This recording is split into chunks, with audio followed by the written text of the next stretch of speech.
If you are quiet in a meeting, you could be having the most brilliant ideas in your head. You could be solving world hunger and world peace in your head. But if the person next to you is in the conversation and you're not, no one will ever know. You got there by bravely facing them. And when you do that, you have this knowledge inside that you are capable of doing hard things, that you are very strong, and that you have more capacity to lead and take up space than you might think you do. Welcome to The Art of Speaking Up, a podcast that helps professional women access the limitless potential that lies within them. I'm your host, Jessica Guzik. And my mission is to help you find that spark inside you that has the power to transform your career in ways you may not have thought possible. I'm so excited that you're here. And now, on to the show.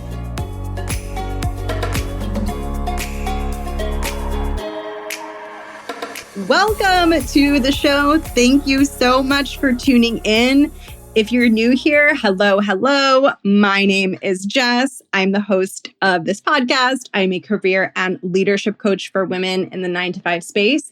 And my work is all about helping women build confidence, find their voice at work, and rise up faster in their careers. I am so excited about today's episode because I am speaking to what is probably my favorite topic at its core, which is what it means to be a leader. And what I'm going to be explaining to you in this episode is how to use meetings strategically in your career to really demonstrate to the people around you that you are highly promotable. How to use meetings to position yourself as the person that people, and specifically leaders and your boss, but as the person that people will want to choose to place into a leadership position when a leadership position opens up in your organization. You have so much more power than you realize to do things that increase the odds of you landing those positions. And meetings are one of the biggest places where you influence that outcome. And I am so excited to walk you through that and to dive very deeply into some of the principles of leadership that are so important if you do plan on having a big career and you want to rise up and be a leader and get promoted and keep on evolving and advancing at work. Before I dive into the content for today, I have a couple of exciting announcements to share with you. If you've been listening to the past couple of episodes, you know that my signature group program, the Art of Speaking Up Academy, is going to be launching and going to be open for enrollment soon. The Art of Speaking Up Academy is a 6-month professional development program designed to help you become a confident and articulate communicator, and designed to help you build the inner strength and inner confidence that you need to stop hiding and to become a powerful, authoritative voice in meetings. I will be teaching you the comprehensive toolkit for becoming a powerful voice in the room, and you'll be learning both the surface level communication skills, and you'll be doing the inner mindset work that you're going to need to powerfully bring those skills to the surface. I am so excited about this program. It is going to be an intimate cohort of women. And if you are ready to commit more deeply to your own journey and your own transformation, I would love to invite you to join us. Next week, I will be opening up early bird enrollment. You'll have the chance to enroll in the program at a discount, and you'll also have the chance to get special bonuses like a private session with me included in your enrollment. If you are interested in being part of the early bird enrollment, make sure to add your name to the waitlist because I will only be sharing the early bird enrollment with the waitlist. You can join the waitlist by going to jessguzikcoaching.com/academy and add your name. And once you're on there, you will be notified as soon as the program is open for enrollment. You'll be one of the first to have the opportunity to join, and I would love to see you inside the program. The second announcement that I'm sharing, which I am very jazzed about, is in honor of the launch of the Art of Speaking Up Academy. I created a free 3-part audio course to help you grow your confidence and become a more powerful communicator. This 3-part audio course is titled The Most Powerful Woman in the Room. And in it, I walk you through the 6 foundational building blocks that are required to build a voice that is confident, strong, and authoritative in the meeting room. If you are ready to double down on building that voice, and if you are ready to try to find that confident woman who already is inside you, who is probably itching to come out, I would love to have you take that course. To sign up for the most powerful woman in the room, head over to jessguzikcoaching.com/free resources. Once you sign up, the entire course, all 3 parts will be sent to you, so you will be able to binge the entire thing and get kickstarted on your journey to embodying the most powerful woman in the room.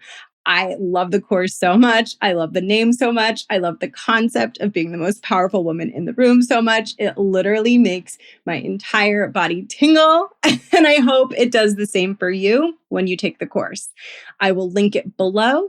That is jessguzikcoaching.com/free resources. And now it is time to talk about becoming a bold ass leader in meetings.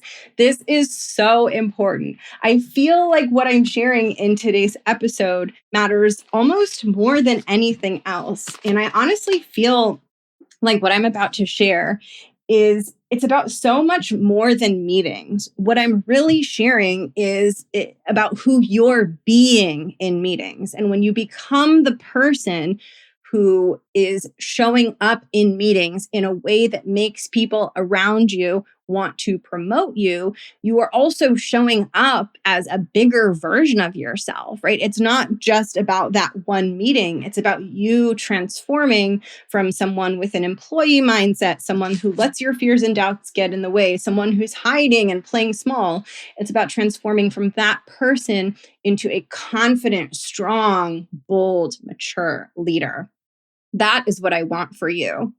And to start off this episode, before I dive into the steps and the how and the core teachings, I want to share a concept with you that is going to really help you understand why this matters so much and why meetings matter so much.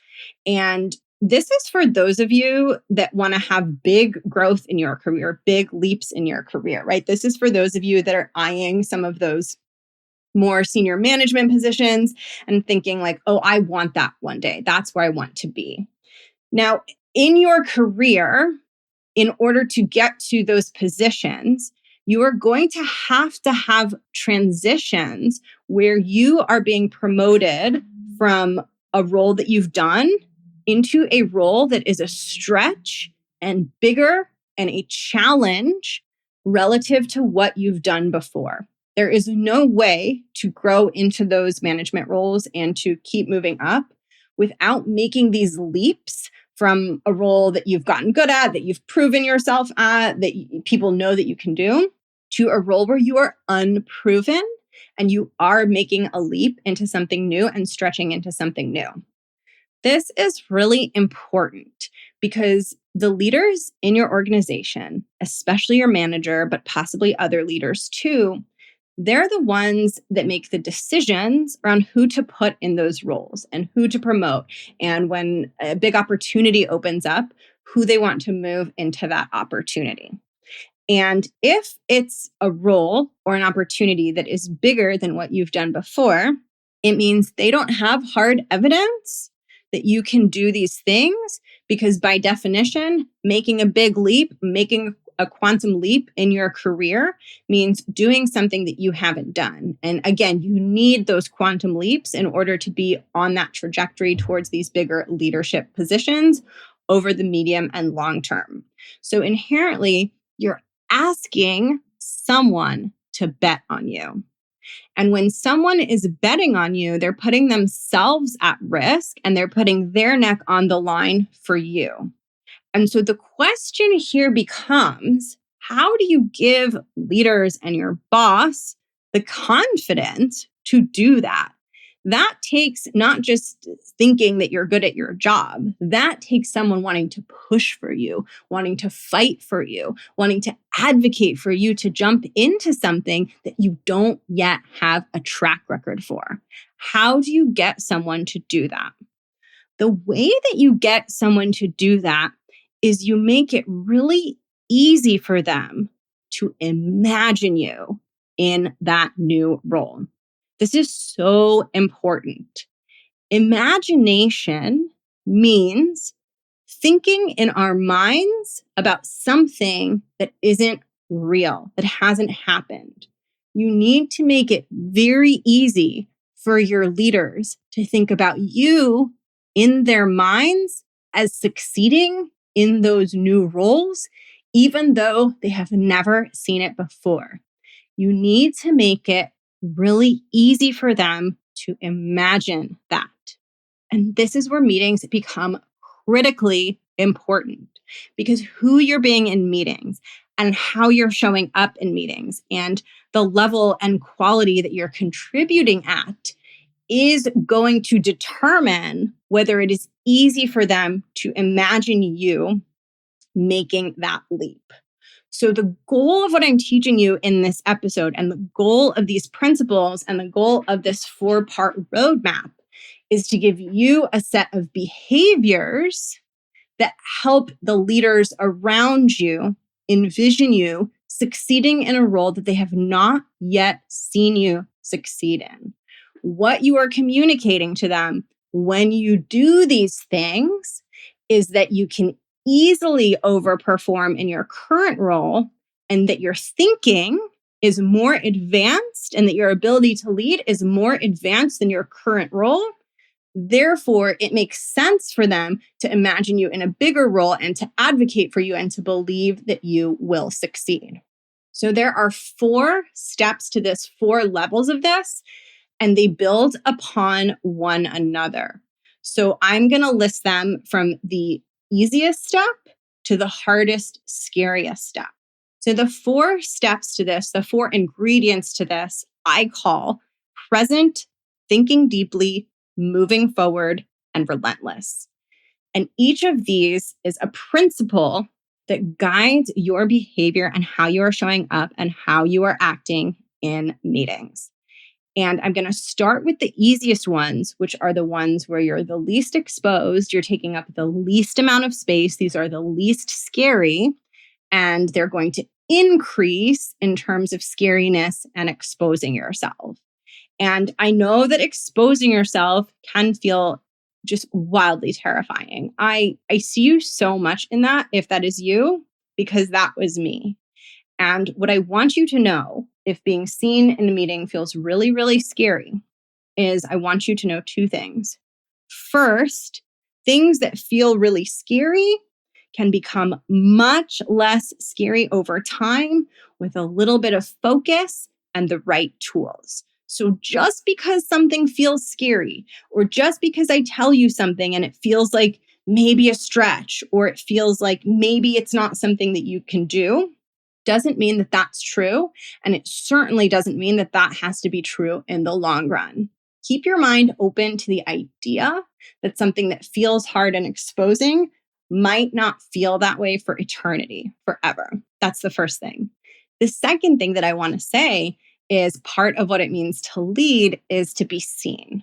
And this is something that comes up in my client work all the time. I will be supporting a client through something hard, something scary, and they'll be feeling all of those hard, scary feelings around this milestone.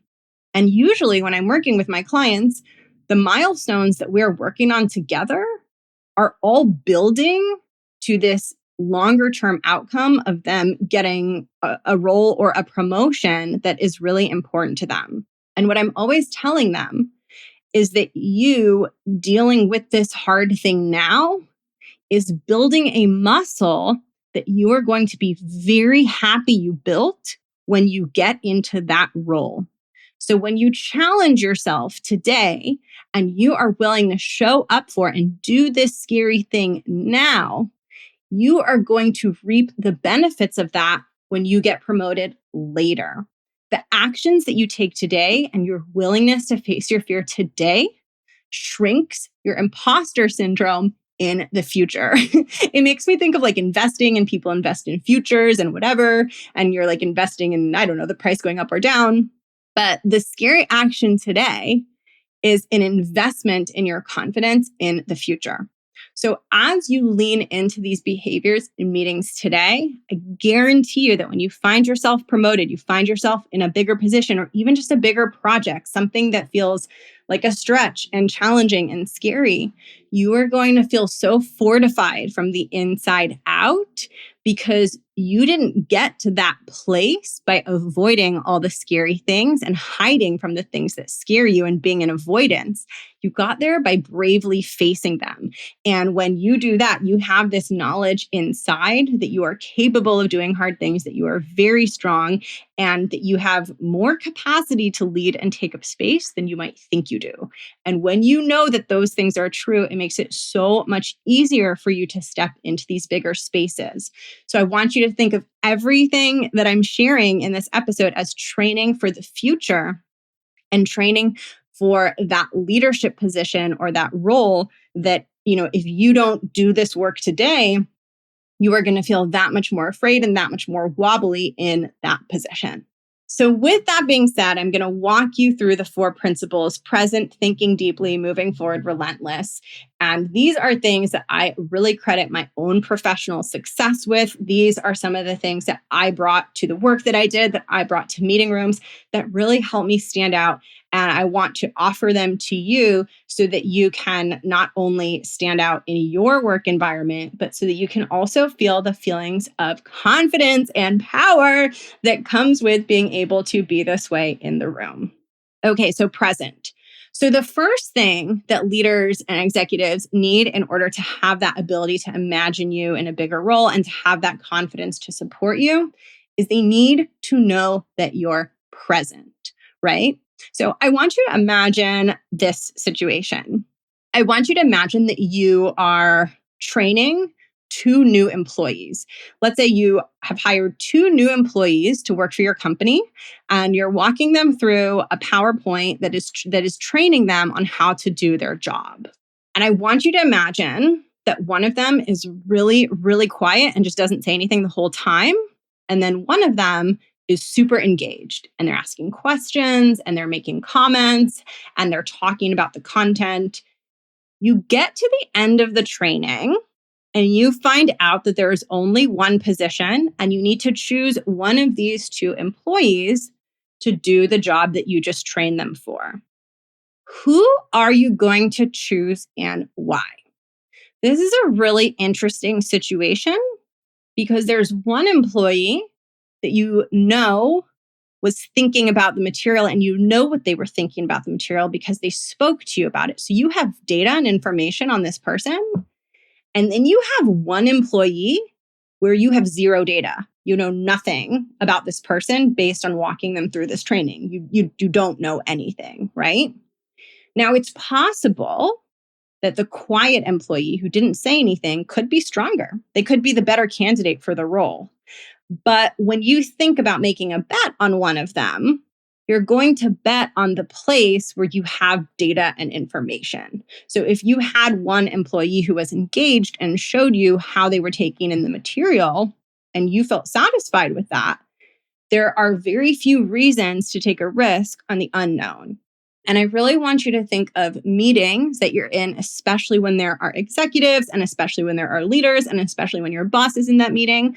I want you to think of those work meetings as like this mini training. When you are speaking, when you are engaged, when you are present, the leaders around you have information about you that they cannot get any other way.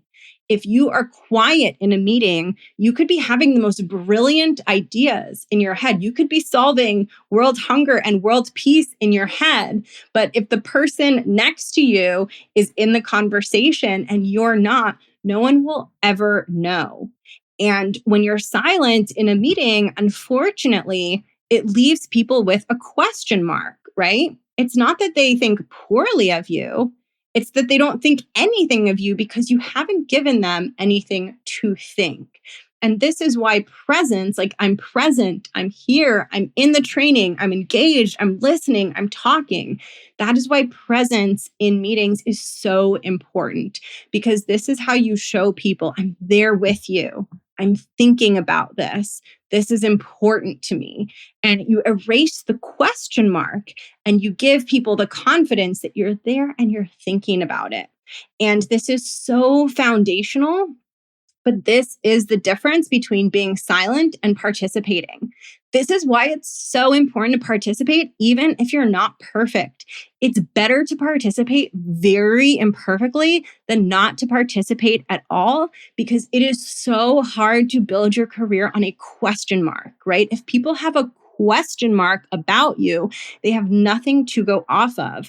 And with leaders and executives, they are not with you in the day to day. They aren't watching you at your inbox. They aren't watching you do your work. They're with you in these rooms. That is the place where they observe you. And there are very few other places where they observe you. So it's like you get your time with them, and that is your time to erase that question mark and fill it in with information.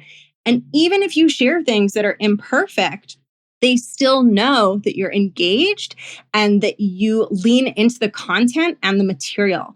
And that in and of itself is wildly powerful, because being a strong leader isn't about having the best answers all the time. It's about getting results. And sometimes we get results just by showing up for the conversation, just by showing up for the hard thing. Like we think we need to be Einstein and have all these genius solutions, but most of the problems that we're solving in a business environment, like they're not wildly complex. Like they really don't require these crazy advanced levels of thinking.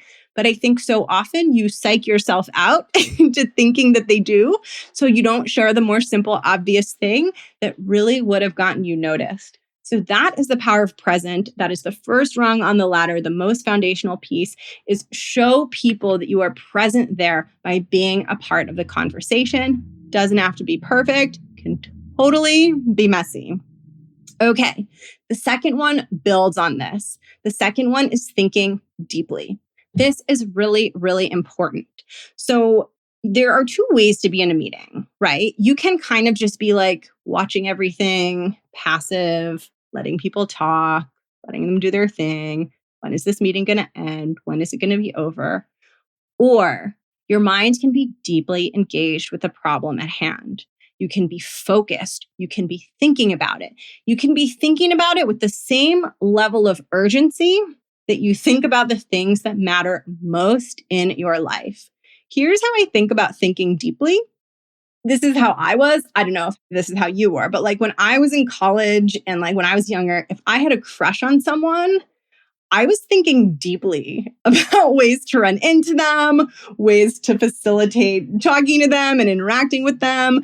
I was stalking them on the internet, right? Like I was engaged deeply. I was very determined to figure out, how can I be around this person, right? I guess my dating style was I was very proactive.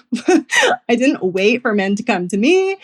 I guess I'm an alpha woman. Like I was very out there and like really pursued men. And I ended up with a beautiful partner who loves that trait about me, but that's how I am. But I want you to imagine, like, even if you're not like me, I want you to imagine the urgency you felt when you had a really big crush on someone and you were like, where are they going to be? Can I run into them here? Like, what's an excuse to talk to them? That level of urgency is what you want to be bringing when it comes to the content and topic of the meetings you are in at work. It is as if this project that you're working on, that you're trying to solve with these people, is like your college or high school, like #1 mega crush. And that is the level of thinking you bring to all of the information that's being shared. So in your mind, you're paying attention to what people are saying. You're linking it back to the problem. You're looking for connections. You're thinking creatively. When you are engaged this deeply, when you care this much, the quality of your contributions naturally get higher without you having to struggle to sound smart. Trying to sound smart is such a waste of time. It is such a waste of time. Instead of trying to sound smart, try to deeply care about the content and deeply care about the problem and the solution. When you deeply care about the content and the problem and the solution, you will sound smart as a byproduct of how deeply engaged you are. And when executives and leaders hear your contributions and you're making your contributions in a meeting from this place of being obsessed with the problem in the same way you would be obsessed with like a crush or whatever the things are in your life that you obsess about, they are going to see that this is how you engage with the work. And they're going to have a moment in their minds where they're like, damn, like, holy shiz, like she's really digging into this. And what happens when you start doing this is you start seeing things that other people don't see. And when your leaders realize that you are seeing things that they didn't see, one of the first things they start thinking is we need to make sure to retain her. Because if they're missing things that you're seeing and the things that you see help them deliver better in their roles, it becomes in their interest to make sure that you are being given opportunities. And that's when they start like fighting over you and wanting you on their team and wanting to promote you because they know that you're able to do really high quality work, in some ways higher quality than they might be able to do. And when I talk about them being able to imagine you in a higher role, in a promotion, this is like one of the most powerful things you could show them is the depth of your thought. You're thinking deeply. Okay. This third one is one of my favorite ones. And this is one that you will feel so powerful when you begin to do this. The third one is moving forward. Now, this is completely different than the first two. So present and thinking deeply, they're like cousins. Present is just speaking up in the room. Thinking deeply is engaging with the content as if it's the most important thing ever and speaking from that place. Moving forward is about being determined to keep the group and the conversation and the project out of stagnation. The default of what happens with a piece of work and a room full of people, unless there is a clear leader who has fully taken ownership of that work, if those conditions aren't there, then the default that happens with a group of people is stagnation. Conversations, projects, the things that you work on, they won't move forward on their own. The only way meetings productively move things forward is if there's someone in the room who views themselves as responsible for moving something forward. And here's the mistake that gets made. The mistake that gets made is thinking that you can only be moving something forward if it's literally your meeting and your agenda and you're the one in charge of the room. And while it's true that when you're in charge, you absolutely want to be moving things forward isn't so literal. It's not just about like, okay, if it's this person's meeting and their agenda, then they're moving it forward and I'm just like leaning back and passive. Because every person in that room, including the person who's leading the meeting, has finite brain space. They can't make all the connections of everything that's being said in the meeting and figure out all of the next steps and all of the implications in real time because there's more information being shared than we can process because we're exchanging ideas and we're talking and we're looking at things, which means that even the best leader of a meeting isn't going to capture every single thing, isn't going to see every single thing. So if you notice stagnation is happening in a meeting and you speak in a way that moves things forward, you will stand out as having exceptional leadership capabilities. Let me give you a really concrete example. You're in a meeting and someone's sharing a project and everyone realizes that for part of the project, it's stuck. Like there's no way to move forward, right? So then everyone in the room starts brainstorming, how can we get unstuck? Like, how can we get this project unstuck? And they start thinking about that, and people are throwing out ideas. And you notice that most of the ideas that are being shared actually don't work because they don't meet the conditions that are required. So people are suggesting things that aren't going to work. And then you notice that one person suggests something that will work. Moving forward would look like you highlighting that person's suggestion and saying to the meeting room, everyone, we've been looking at all these ideas for how to get unstuck. And the one that Bob just shared actually fits with our requirements. We have an idea now that can actually work. What do we think about it?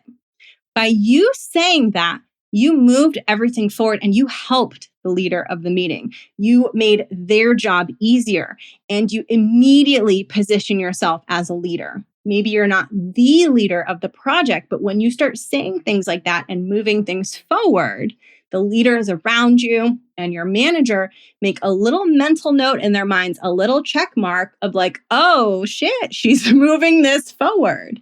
And you know what happens when you do that? This is the best thing ever.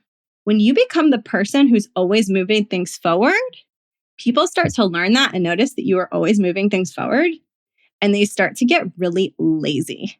This is gold for your career.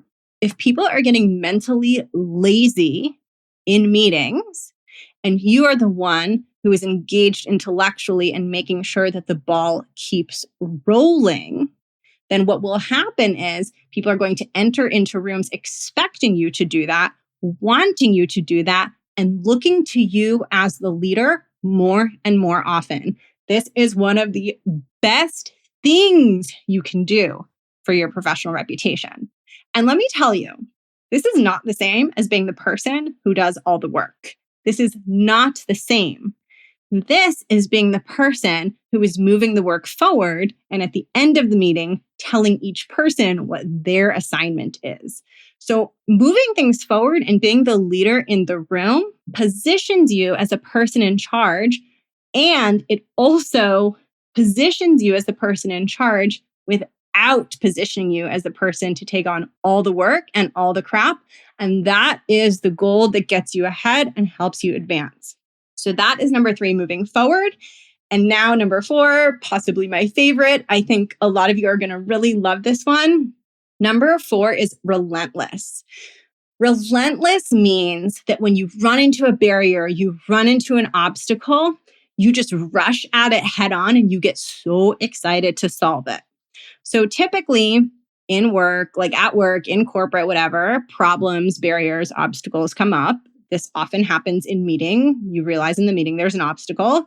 And most people just kind of go, oh, there's an obstacle. I guess we can't do it. The person in the room who is relentless is the person who refuses to stop at the obstacle. This does not mean that when you are in the meeting and a problem comes up, you have to have the answer. It just means that you're the person who says, are we sure there isn't some way to get past this? Have we thought of everything? You are being relentless. You are not allowing things to stop just because something challenging came up. And while there are certainly going to be times where the obstacle is going to prevent maybe you and the project from moving forward, there are going to be times where your relentlessness and your willingness to keep rolling everyone forward is going to result in a solution that wouldn't have otherwise been uncovered if you had not been a relentless voice in the meeting.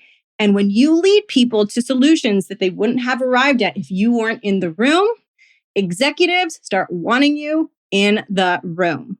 And again, you don't have to have the answer. Sometimes you will. Sometimes you'll be able to solve the obstacle. But simply by being relentless and being the person who doesn't let the group move on and who encourages the group to think more deeply, you get credit for facilitating and driving towards the solution. All of these things that I'm sharing are things that help you stand out, things that help you show that you're unique, things that make you very valuable to an organization. And they're things that have leaders looking at you and thinking, oh shit, I want her brain on my stuff. And when leaders start thinking that about you, that is when your career really begins to take off. And these are all simple behaviors that you can begin practicing in meetings. Like I said, present, thinking deeply, moving forward, relentless. You don't have to do them all at once. You don't have to be perfect at them. Sometimes you'll try them and you'll fail or you'll flop. That's okay. Keep going. Try again. As you do these things and as you practice being this powerful version of you in the meeting room, slowly it's going to become more comfortable. Slowly, it's going to start to click in. Slowly, you're going to get in a groove and a rhythm, and you're going to feel damn powerful in meetings. You're going to go from hiding and just feeling like you're trying to be really small and not be noticed to feeling like, oh my gosh, I can solve this whole damn thing. Just invite me to the meeting and I'll help. And when you feel that way, and when you get noticed for being that way, your career completely changes. Meetings are no longer these things that you hate, but they're this place where you get to bring your strength and your power to the surface, and you'll begin to look forward to them. It is just amazing. I love watching this happen with my clients, and I can see this moment where it clicks for them, and they're no longer feeling so owned and overwhelmed and controlled by meetings. And it goes from feeling like the meeting controls them to they control the meeting, even when it's not their meeting. This has nothing to do with whether it's your meeting or someone else's. It has everything to do with how powerful you feel and how much of a sense of agency you have. So to recap, we have present, thinking deeply, moving forward, relentless. If you put these into practice, they will change your career. Thank you so much for listening to this episode. I had so much fun recording this. And if you're ready to go deeper when it comes to developing this powerful voice in meetings, I would love to have you join me in the Art of Speaking Up Academy. You can add your name to the waitlist by going to jessguzikcoaching.com/academy, and you will be eligible for early enrollment, which will open up next week. And I would love to have you take my free audio course, The Most Powerful Woman in the Room. If you liked this episode, you will love this audio course. It will help you tap into that leader who is inside you, that woman who is strong and bold and confident, who, if you're listening to this podcast and this is resonating with you, it probably means that that badass, powerful woman inside you is feeling ready to start coming out. And this course will help you with that. I will help you envision and dream up who you want to be as the most powerful woman in the room. And I will walk you through the 6 foundational building blocks for becoming that woman. You can sign up for the course at jessguzikcoaching.com/free resources, which I will put in the show notes. And that brings me to the end of this episode. Thank you so much for tuning in. I am so grateful for you being part of this community. I am so thankful that you have trusted me to give you this career advice. And I am so excited for what is next for you. I hope you have an incredible week, and I will catch you in the next episode. Bye.